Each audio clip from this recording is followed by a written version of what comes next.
Qasim, Sulaiman, it's a pleasure to speak to you both. This is the first time you ever speak publicly about really anything related to your father or anything at all.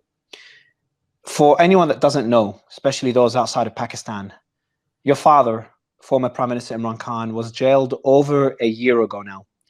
It was, I think I told you guys, I did an interview with him weeks beforehand on the day of the Russian mutiny. And it's one of the most emotional interviews I've ever done. And, you know, most Pakistanis, most of the international community view this imprisonment as just a complete political witch hunt. And it seems as part of a broader, history of military control by the Pakistani military, or political control by the Pakistani military. That's essentially dominated the country's politics for decades now.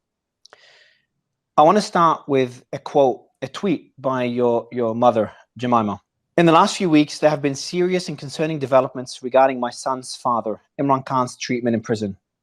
The Pakistani authorities have stopped all visits to him by his family and his lawyers. They have also postponed all court hearings. In addition to cutting off in-person visits, and in defiance of a court order, his weekly calls to his sons, Sulaiman and Qasim Khan, you guys, who are British and who live in London, were stopped on the 10th of September. We've received reports that the authorities have now turned off the lights and electricity in Imran Khan's cell, and he's no longer allowed to leave his cell at any time. The jail cook has even been sent on leave.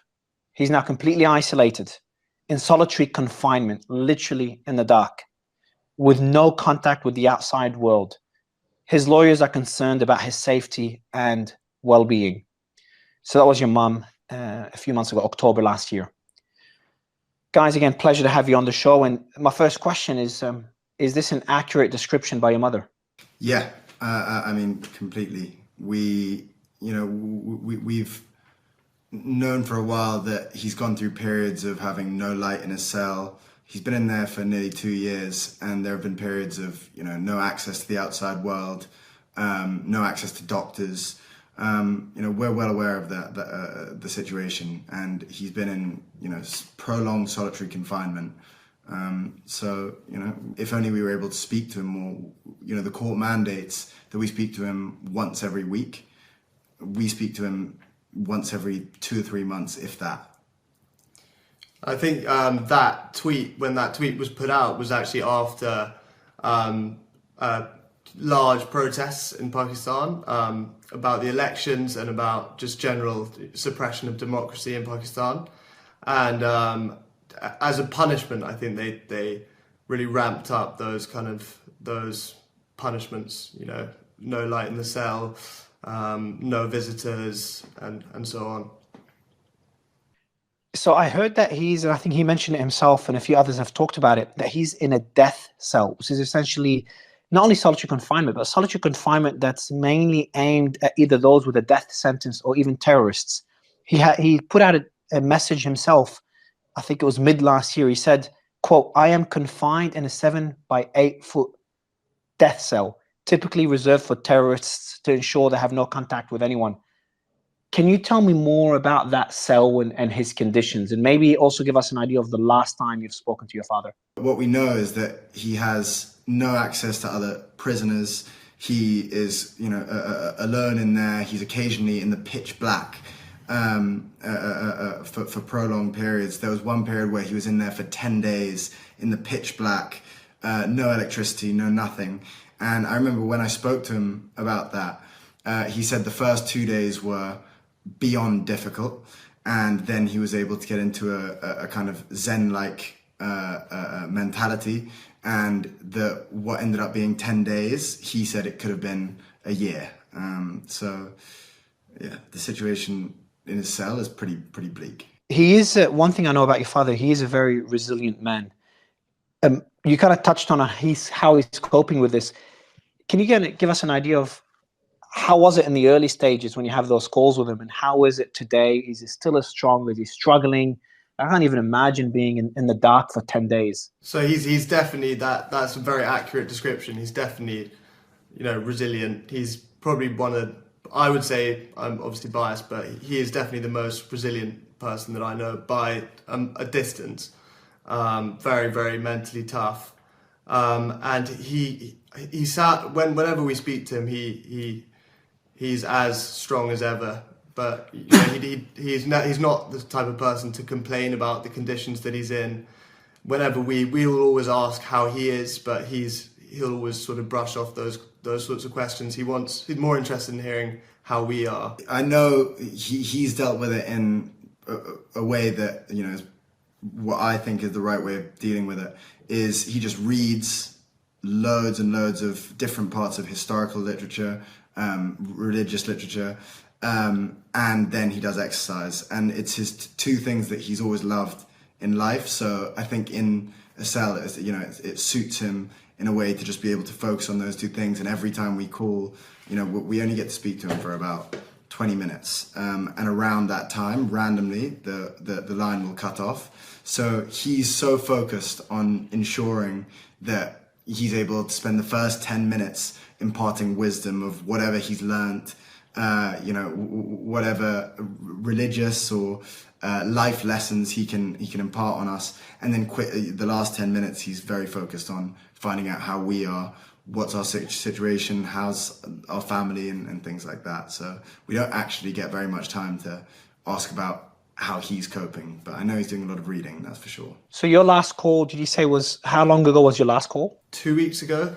probably. Yeah, probably the first call we've had with him for about 2 months. But yeah, we were lucky enough to speak to him like 2 weeks ago. How does that work? So, like, do you know in advance you're going to speak? Like, so, for example, today, do you know when you're going to speak to him next? No, so it's really chaotic. In fact, I'm glad you asked, because we'll get a message, and it can be sometimes at about 4 a.m. On any day, and it'll suddenly say, okay, call coming at 10 a.m. So we have 6 hours, and if we're not awake through that period, then we miss it, which has happened before, and then we have to wait another 3 months before anything comes about. But usually we're able to, you know, we're quite on it with it and are able to rush whatever situation we're in. We cancel, you know, for me, I cancel any meetings, whatever it is, and instantly we jump on. And then often we're left waiting for about an hour, and then eventually the call comes through, and then we have about 20 minutes to speak. So there's no protocol. It's a complete mess. It just feels like a torture technique. Why do you think they're doing it this way? Why are they treating the former prime minister of the country, and what I consider to be the most popular man in the country? Like, I get people all the time when I meet someone from Pakistan, a lot of times they'd remember me from that one interview. That interview had more impact, you know, on you know, people talking to me than any leader I've ever interviewed. Just to kind of give an idea to the world of how popular Imran Khan is in Pakistan. And again, he was the former prime minister, a very popular one. Why do you think they're treating him this way? You hit the nail on the head. It's a technique to try and break him. He's a very, very resilient person, and I don't, you know, he's one of the hardest people possible to break. But all of these techniques, you know, shutting off the lights, leaving him in the pitch black, not allowing doctors to go and see him, making sure that all of our calls are at completely random times and that we might miss them, or whatever, not letting us have our court mandated weekly phone calls. All of this is tactics to try and break him.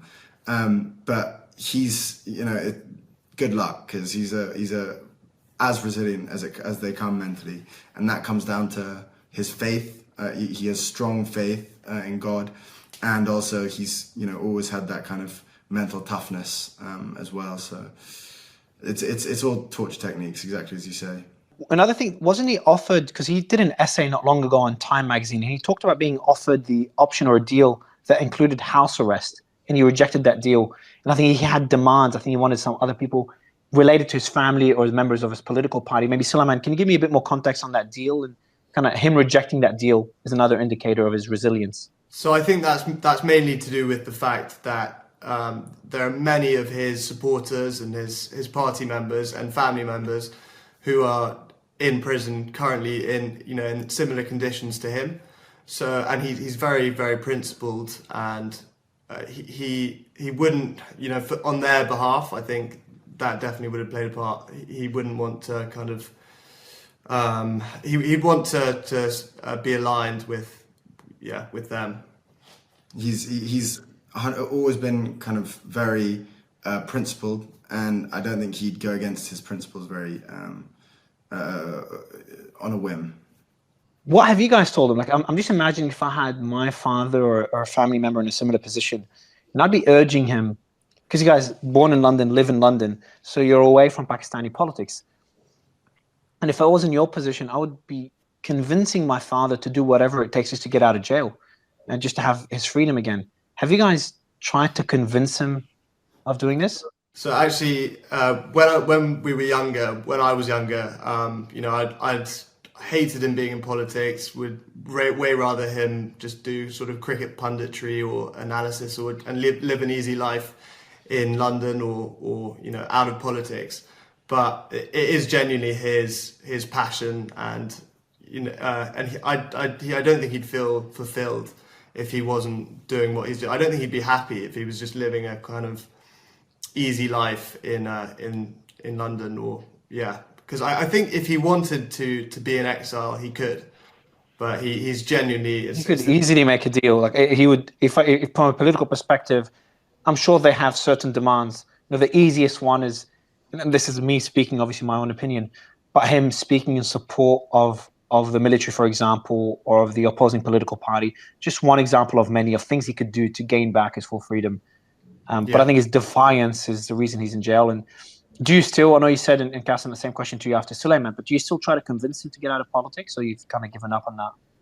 No, I mean, I personally would never, I wouldn't even want to say that to him, because imagine you're his son and all he speaks to. So when we spend time with him, you know, a lot of the time we'll be kind of whatever, you know, when we were younger, we were playing cricket with him. Now, you know, watching films, whatever it is, half of the time he's spent lecturing us on rule of law, justice in Pakistan, how, you know, the reasons why he got into politics. You know, we know them so well. And it would be just to go against everything he preaches about, to suddenly just say, okay, I'm going to give up and I'm going to live an easy life. You know, it's just, it's not in his nature. He has a single-minded obsession to try and help the people of Pakistan, and it's in such turmoil right now, Pakistan. He's dedicated to it, and he's not going to give up. And he's always wanted you guys to be out of politics. Is that correct? Yeah. So, I think, well, if you look at the two established parties in Pakistan, there's a tradition of, it's like dynastic politics. They're dominated by two different families, and so he's always wanted to. He hasn't wanted his party to follow that tradition, and yeah. So I personally don't ever want to be involved in politics in Pakistan, and I don't think he wants us to be either. Yeah. Yeah, I know, Qasim, you're in a similar position. You don't want to be involved in you're a very successful entrepreneur as well, so you've got a life outside of politics, and kind of, you know, this implies, you know, the answer to my next question is that why do this interview and why now? So more than anything, you know, we've gone through the legal routes. We've gone through, you know, every route that we thought would potentially get him out. We never thought he would be in there a fraction of how long he's been in there. And it's only getting worse. And so, you know, we've somewhat run out of those options, and now we've decided, okay, the only route is to, you know, of taking action is to come and speak publicly. And I think, you know, I appreciate you for allowing us to speak here about it. What we want is international pressure on Pakistan right now, because currently he's living in inhumane conditions. They're not giving him basic human rights. They're not really doing anywhere near enough, and what we want is global pressure. Yeah, I think we've, like Qasim said, we've tried. You know, we've exhausted other options, legal avenues, and it's gone very quiet. It seems in the international media, at least, it seems to have gone very quiet, and you know, it's just. It's basically for the human rights of not only our father but other political prisoners, and restoration of proper democracy in Pakistan as well. aside from our own obvious selfish reasons? Yeah, look, obviously, your selfish reasons, this is your own father. And look, for the international community to understand how crazy things are in Pakistan. Pakistan population, what's the population of Pakistan? Almost 200 million, I think, maybe over 200 million. Yeah. Massive military power, got nuclear weapons, massive economy as well. Because a lot of people in the world don't understand how massive Pakistan is as a country and a supposed democracy. And this is kind of me speaking my opinion. I'm a big advocate of democracy and free speech. And what's happened in Pakistan, they literally banned X. X is completely banned, cracked down on protesters. The name of your father was banned from TV, radio stations, I think social media as well. Literally, no one could even say his name. I don't know how anyone could call this a democracy. And what's funny is that people would refer Qasim, they would use your name to refer to your father, Qasim Khan, as a way to defy that ban. And the allegations against your father are mind-bogglingly stupid. Like, I understand this is political targeting, but just went way above any red line one could imagine in any democracy. I mean, I've been very critical of Brazil. Brazil hasn't done near as much as what Pakistan is doing. So it's just honestly heartbreaking what your father's going through and what the country's going through. And again, this is me speaking my opinion. And, you know, I know that you're coming on this interview away from politics and talking more about your father. But I just wanted to kind of mention to anyone listening that's outside of Pakistan, what is happening in that country and how important your dad's fight is. You did talk about international pressure on Pakistan. And we've seen a bit of that late last year, and it's kind of quieted down now. I'm not sure why. I want to talk about what Richard Grenell, who's a special envoy in the Trump administration.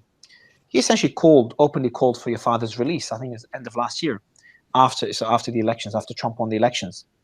He said, "Have you had any contact with it?" Sorry. My question to you first, before I read out his quote: have you had any contact with Richard whatsoever before that quote or afterwards? So we haven't. We're very grateful to Richard Grenell for all the support he's shown, and I've seen his tweets. But no, we haven't had any contact with him personally. Let me read out his tweet. This is Richard on Twitter. I think it's November last year. Watch Pakistan. They're Trump-like leaders in prison on phony charges, and the people have been inspired by the US red wave. Stop the political prosecutions around the world. First, he does refer, and I've done the same when I interviewed Imran Khan, for people to relate to Imran Khan's personality. I compared him a lot to President Trump. They've gone through similar political targeting. Trump emerged victorious. Obviously, he's president now, and your father's in jail. What are your thoughts on Richard's characterization in that tweet? I think there's definitely parallels in the kind of the lawfare and the way he's been targeted. And yeah, I understand the comparison. What about he calls them phony charges. He also says that people have been inspired by the US red wave, and he calls it political prosecution, which you've kind of mentioned already. Would you say this is a fair characterization by Richard? And to add to that as well, what would be your message to others in the Trump administration, including Trump and Elon himself, on what they could do to help, if anything, to help your father? So I think that's definitely a fair characterization when it comes to Pakistani politics. 100%, they're false charges, trumped up charges. Anyone who looks into it a little bit can kind of see that. In terms of a message to the Trump administration, we'd call for any government that supports free speech and proper democracy to join the call for our father's release, and especially the most powerful leader in the world.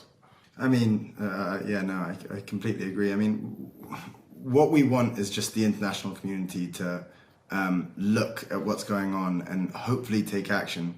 And who better than Trump to gain the attention of? So, we'd love to speak to Trump or try and figure out a way where he would be able to help out in some way, because at the end of the day, all we're trying to do is free our father, bring democracy in Pakistan, and just ensure he has basic human rights. Would you be open? So if there's anyone in the world, anyone with a large following or political influence that would like to help, and this is a question I just thought of now, would you like them to just be public about it? Would you like them to reach out to you guys? What would you What would you recommend? What would you ask people to do?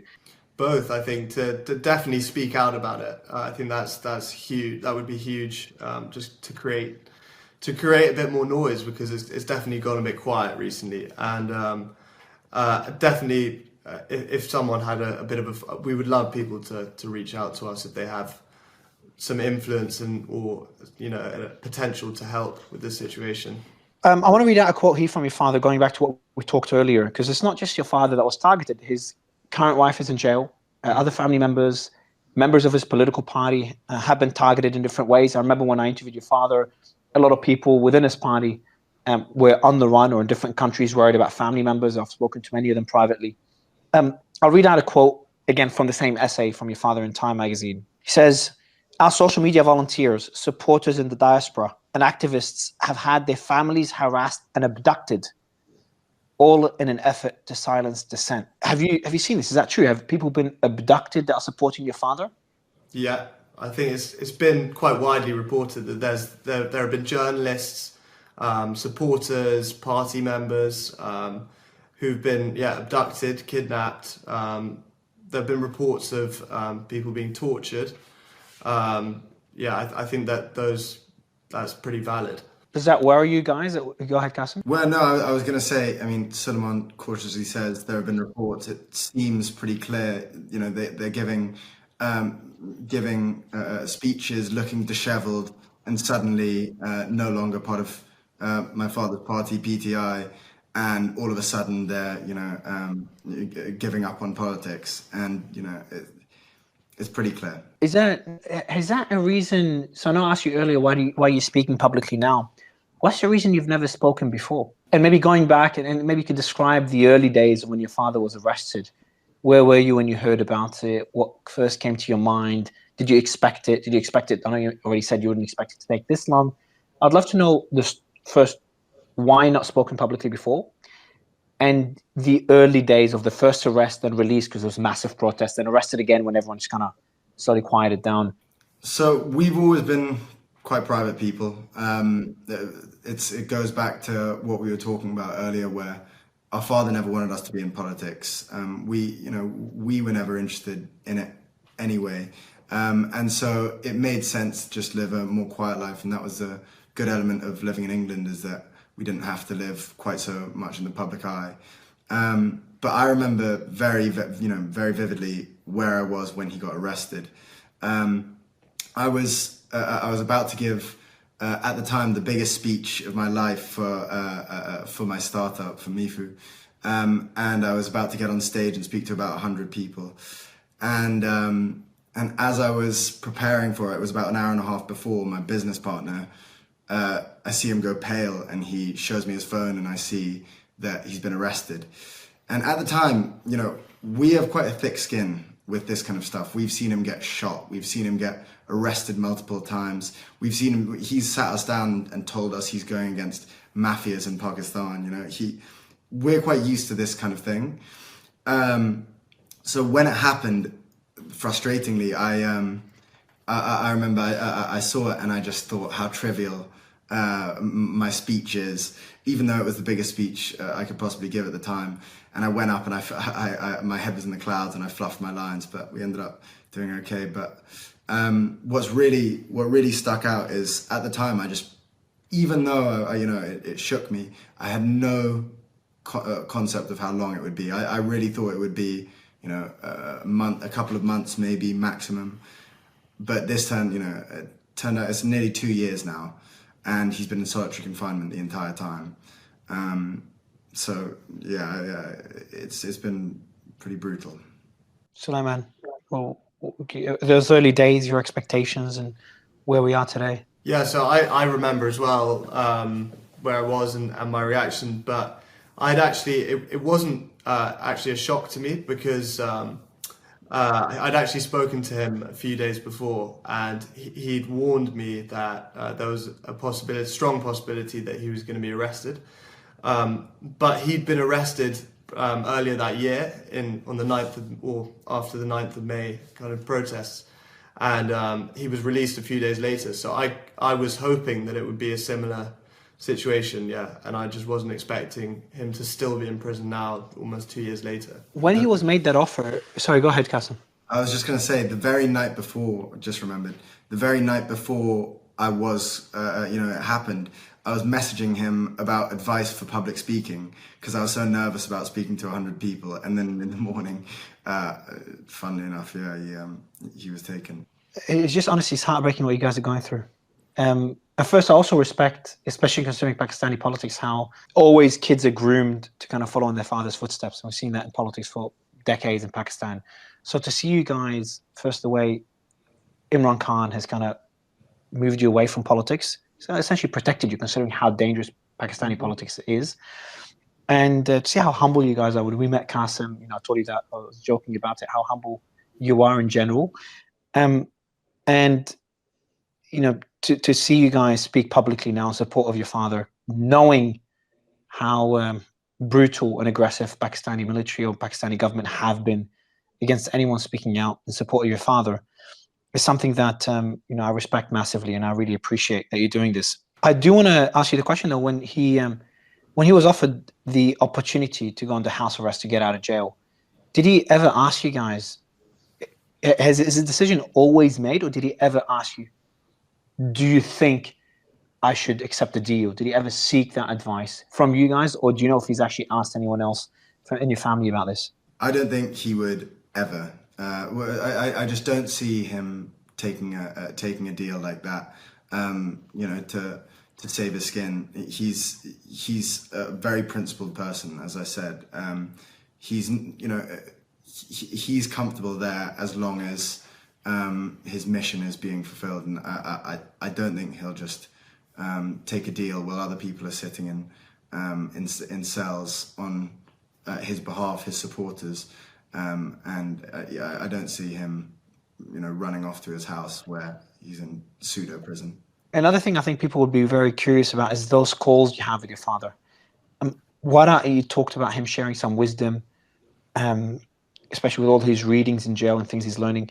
Can you tell us some more? And obviously, I'm sure some things are private, but kind of give all the people that are supporting your father and that believe strongly in his cause and have risked their lives on the streets in the protests last year. How are those discussions? What are certain things? What do you think are messages he'd like the world to know as well beyond your private conversations? So he, one thing, there's a lot of private stuff, obviously, and most of it's about family. But occasionally, at one point recently, he was laughing about how desperate his opposition are getting. With it's not only these kind of torture tactics against him. And he was laughing, now they put me, now I have no contact with the outside world. So when he would sit to see his lawyers, he would say, okay, what's happened in the world? Just very casual. And he's basically just very, very aware of how desperate they are, the censorship. If you didn't know, for the World Cup, the anniversary of the 1992 World Cup, for context, he was the captain of that side that won the World Cup. And in the images for the anniversary, they blurred him out of every single photo or cropped him out of every single photo.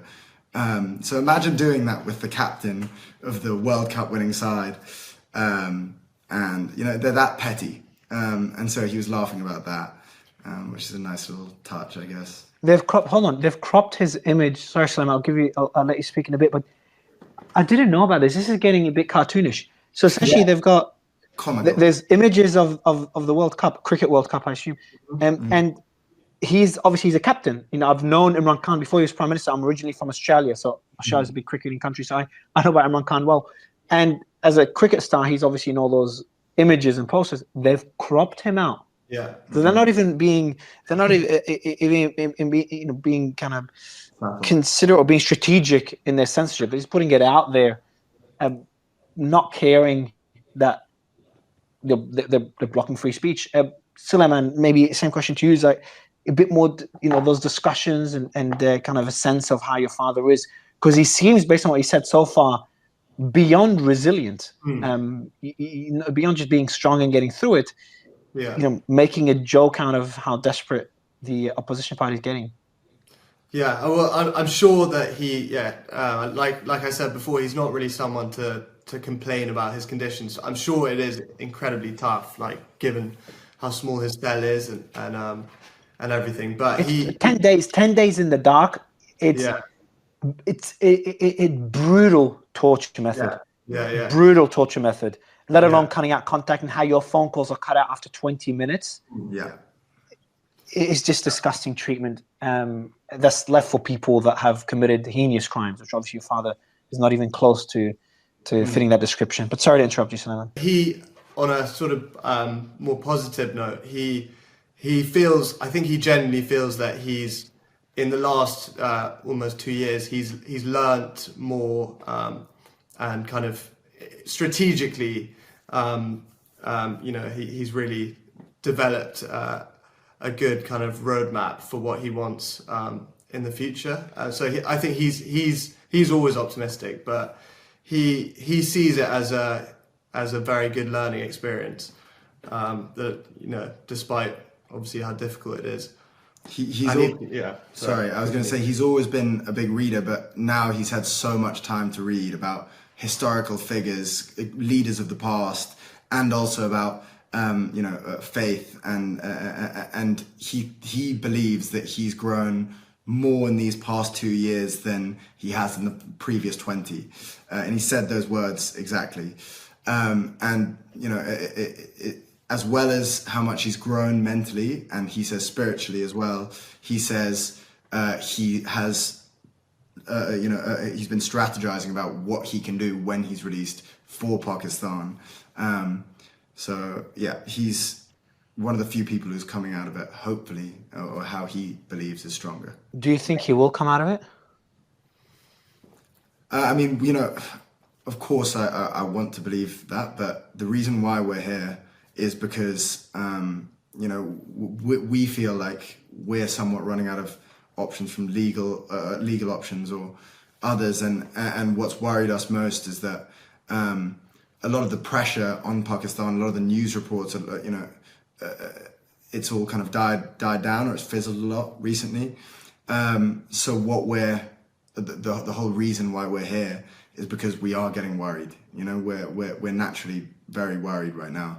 And there have even been threats to prosecute him with offences that would carry the death penalty. So, it's pretty. The reason that the reason we're doing this interview is because the situation is getting pretty desperate. We hope. You can only remain optimistic. Does he know you're doing this interview? Yes. Yeah, we asked him because this is something that he might not be behind. Was what we were worried about. He always likes us to be private and stay away from politics and that whole world. But we asked him on one of the calls. We said, "Do you think it would be okay? We want to do this. We want to see if we can try and help." And he said, "Do it." How is Imran Khan outside of politics? How is he as a person? What is the side of him that the world does not get to see? I mean, he's a very, very dedicated father in a way where, in a strange way, as in he's dedicated his life to politics, to the people of Pakistan. In a way, he has millions of children in his mind, I guess. But every chance he would get when we were younger, he would come down to England. When we would go over to Pakistan, he would, take 2 weeks, somehow take 2 weeks to spend just with us, which is such a difficult thing to do for a man as busy as he is. And he's, I don't think people realize that he's funny, I guess. But these days, we haven't seen him in a while. The last time we saw him,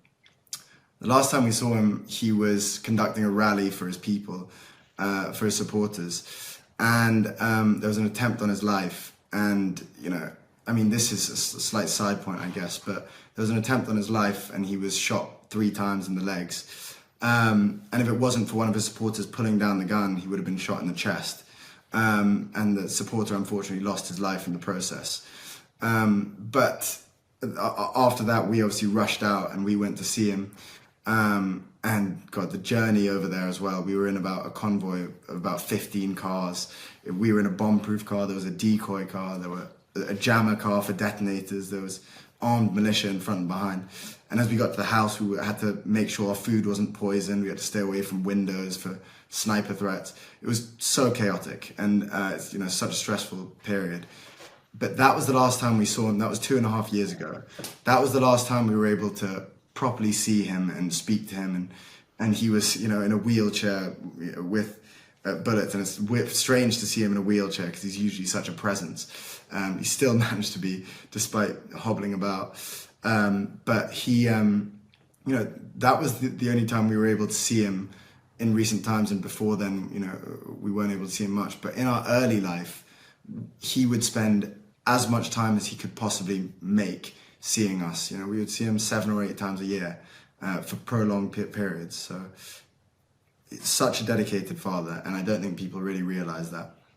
You were avoiding the windows because of the risk of snipers. People were checking if your food was poisoned. How do people check that? Taste it is the way. Holy shit, that's insane. Well, I mean, no. What a life. Be careful where the food came from, mainly. And, you know, when we went there, we had all of our cousins around who all came into the little compound, and I wanted to play cricket with them and things like that. And we weren't allowed outside in the garden, even though there were walls up high. So they were saying, okay, no, there are tall buildings all the way around there. So we couldn't do any of that. And you should have seen the way when we were trying to get from the airport to a car, or the car to an airport, we were surrounded like we were penguins around by security, and we kind of shuffled into the car. It was so dramatic, and I don't say it lightly. I mean, because, you know, every time we've gone to Pakistan, there's drama, but this last time we went, it was beyond. Would you feel safe to go there now at all if you could see your father? Our cousins, I mean, we're urged not to go because, I mean, our aunties have been arrested. Our cousins have been arrested, some of them in prison still.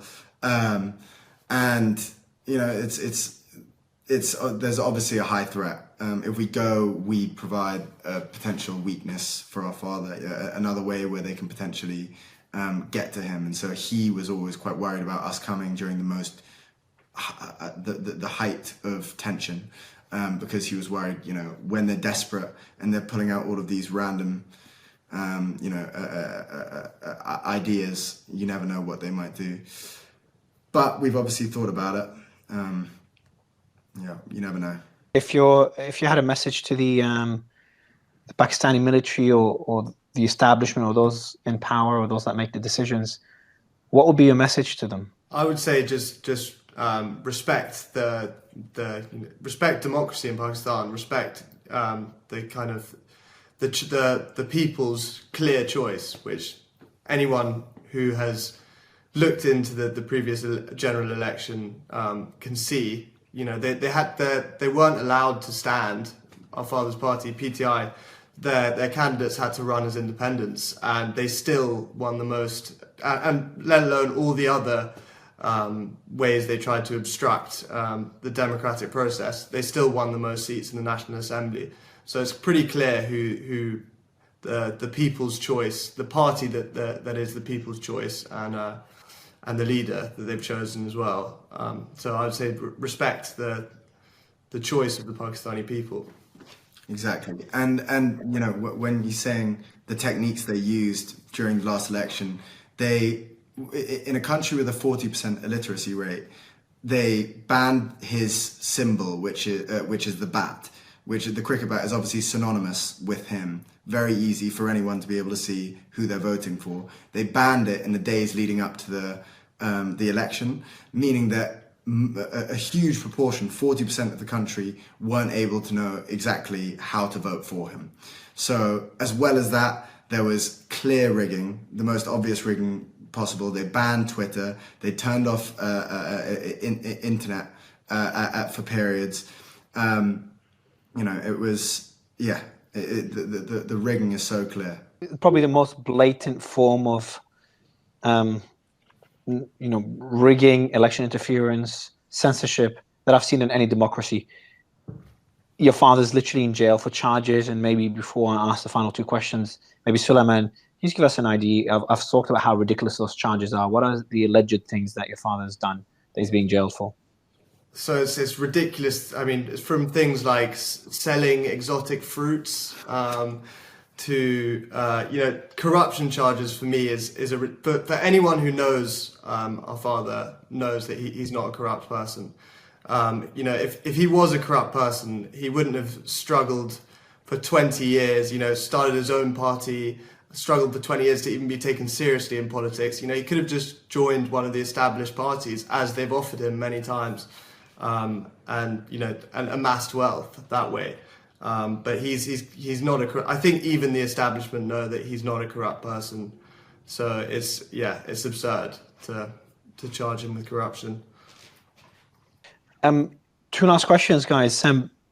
Before this interview, considering how sensitive the matter is, considering what's happening in Pakistan, considering the fact that you both have never spoken publicly, what was the reaction of your family? The family's been targeted politically for 2 years, if not more now. What were their reaction to you guys doing this? Obviously quite hesitant. Some of them were very behind it. I mean, it's a little bit of a mixed bag depending on who you ask. But I think at the end, what we were able to say, convince them, was that if there's a way that we can help, and if there's any way that we can try and get him out of prison, whether that's pleading to the international community, speaking to people like Trump or whoever it might be, if there's any way that we can make a slight difference, it's worth doing. So we're happy to show our faces publicly for this. My last question to you guys is: you've spoken to your father 2 weeks ago. If he was doing this interview somehow, so we sneaked in a camera and did it live without the guards knowing, what would he say to anyone listening? What would be his message, especially to the people in Pakistan and to the people of the rest of the community? From our perspective, we can tell you that he's keeping, he will stay strong until he's released, and when he is, hopefully he can make a change.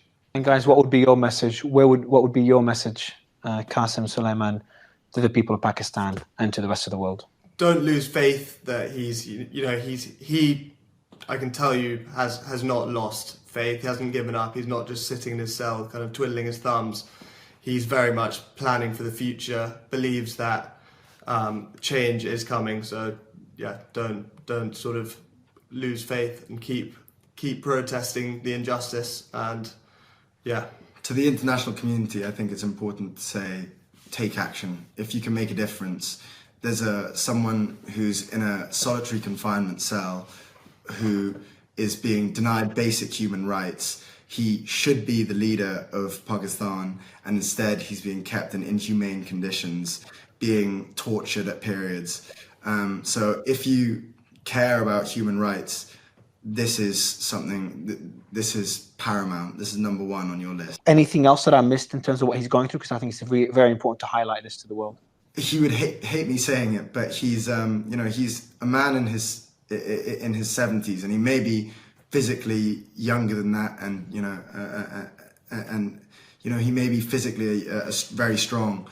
But when you look at the facts, he's in his 70s and he's being kept in a tiny cell. And occasionally, the lights are completely turned off, no electricity at points, no access to a doctor, and he's been shot recently 3 times. It's completely inhumane. To wrap up my message to anyone listening, and I usually don't take many stances as I do my interviews and my coverage, but there's certain instances where I feel like I have no choice. Pakistan is a population, as you guys said, over 200 million. I just checked it, it's 250 million people. So it's a nuclear power. It's an economic giant, and more importantly, it's meant to be a democracy. And Imran Khan, as defiant as he is, and I might disagree with a lot of his policies, and I'm sure even you guys might disagree with your father's policies and some things he says, the people have voted for him. And I think the world needs to understand that if you stand idle when one democracy is threatened, and if it works, whoever tries strategy in one democracy, it could be replicated in other democracies. I think it's important to, no matter what your political stance is, to fight for certain values, and democracy is one of them. So I hope your father is out of jail. I hope he's healthy. I hope things change in Pakistan, and I hope you guys could lead a normal life, you and the rest of Imran Khan's family. I really appreciate your time. I appreciate Imran Khan saying okay to this interview, and I hope to be interviewing Imran Khan again hopefully soon. I really appreciate your time, Qasim and Salah.